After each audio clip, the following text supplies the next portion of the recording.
यानंतर जाणार आहोत नागपूरमध्ये। नागपूर शहरातील संत्रा मार्केट इथल्या 6 पदरी केबल स्टेड रेल्वे उड्डाणपुलाच्या टप्पा 2चं लोकार्पण आज करण्यात येणार आहे। अनेक वर्षांपासून या पुलाच्या दुसऱ्या टप्प्याचं काम सुरू होतं। हा दुसरा मार्ग सुरू झाल्यानंतर या मार्गावरील वाहतुकीची वर्दळ सुद्धा आता कमी होणार आहे।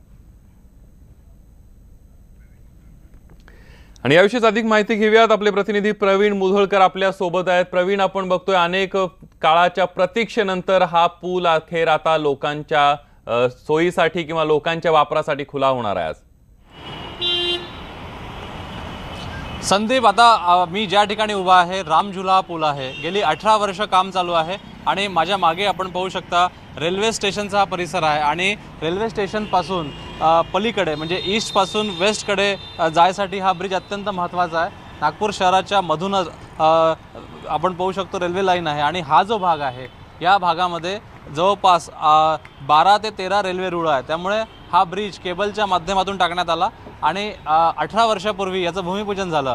18 वर्षामध्ये हळूहळू काम सुरू होतं आणि याचा पहिला फेज जो आहे हा 4-4.5 वर्षापूर्वी सुरू झाला आणि आता 4.5 वर्षानंतर दुसरा फेज आता या ठिकाणी सुरू होत आहे। त्यामुळे जयस्तंभ चौकापासून म्हणजे रेल्वे स्टेशनपासून पलीकडे जाण्याला हा जो ब्रिज आहे अत्यंत महत्त्वाचा आहे आणि दिवसभरामध्ये जवळपास तासभर इथे वेळ लागतो आणि आता 18 वर्षानंतर का होईना हा ब्रिज पूर्णपणे आता सुरू होणार आहे। आज मुख्यमंत्री देवेंद्र फडणवीस यांनी विशेष प्रयत्न करून हा ब्रिज लवकरात लवकर कसा सुरू होईल यासाठी अनेक मीटिंग घेतल्या आणि नागपूरचे खासदार नितीन गडकरी यांनी सुद्धा हा ब्रिज लवकरात लवकर सुरू व्हावा यासाठी प्रयत्न केले। त्यामुळे आता उशिरा का होईना 18 वर्षानंतर हा ब्रिज आता सुरू होतं आहे, लोकार्पण होतं आहे आणि दुपारी 1:30 वाजता या ठिकाणी मेयो हॉस्पिटलजवळ या पुलाचं उद्घाटन होईल आणि नंतर लोकांसाठी हा पूल सुरू होईल। आता बघू शकतो आपण की नागपूरकरांना नवीन वर्षाचं हे गिफ्ट आहे आणि या ब्रिजच्या माध्यमातून नागपूरच्या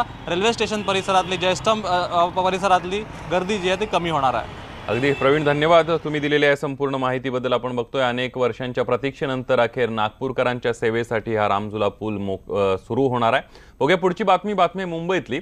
मुंबईचे महापौर विश्वनाथ महाडेश्वरांच्या निवासस्थानातील सामान हलवण्याचं काम सध्या वेगात सुरू आहे। शिवसेना प्रमुख बाळासाहेब ठाकरे यांचं बहुप्रतीक्षित स्मारक दादरच्या शिवाजी पार्क जवळच्या महापौर बंगल्यात होणार आहे आणि त्यामुळे येत्या 22 जानेवारीला महापौर विश्वनाथ महाडेश्वर यांना भायखळ्यातील राणीच्या बागेतील बंगल्यामध्ये राहायला जावं लागणार आहे। याआधी महापौर बंगल्यातून सामान हलवण्याचं काम वेगात सुरू आहे, तर दुसरीकडे राणीच्या बागेतील बंगला महापौरांच्या प्रतिष्ठेला साजेसा असा केला जातोय।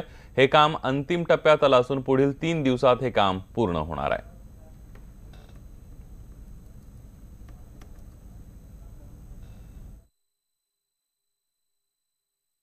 मुंबईच्या महापौरांना अनेक तप इथे वास्तव्य देणारा महापौरांचा हा बंगला खरं तर आता महापौरांचा बंगला राहणार नाहीये, ते बाळासाहेब ठाकरेंचं स्मारक होणार आहे आणि या बंगल्यातून महापौरांचा जो राणी बागेतला तात्पुरतं जे निवासस्थान आहे तिकडे सामान हलवण्याचं काम सुरू झालंय।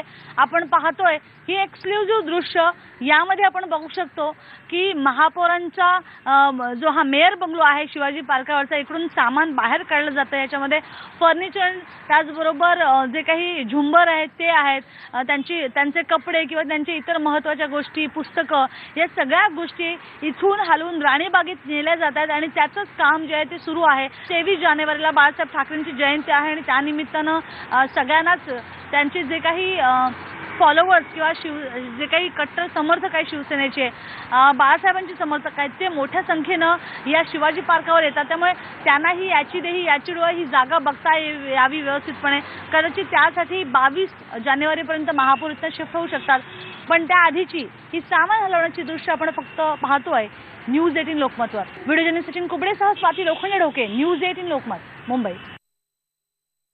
राणीच्या बागेतच तिथे महापौर बंगल्याचं काम सध्या सुरू आहे, ते अंतिम टप्प्यात आहे। काही काम झालं आहे, थोडं काम बाकी आहे, तोवर इथलं हळूहळू थोडं सामान त्या ठिकाणी शिफ्ट करतो।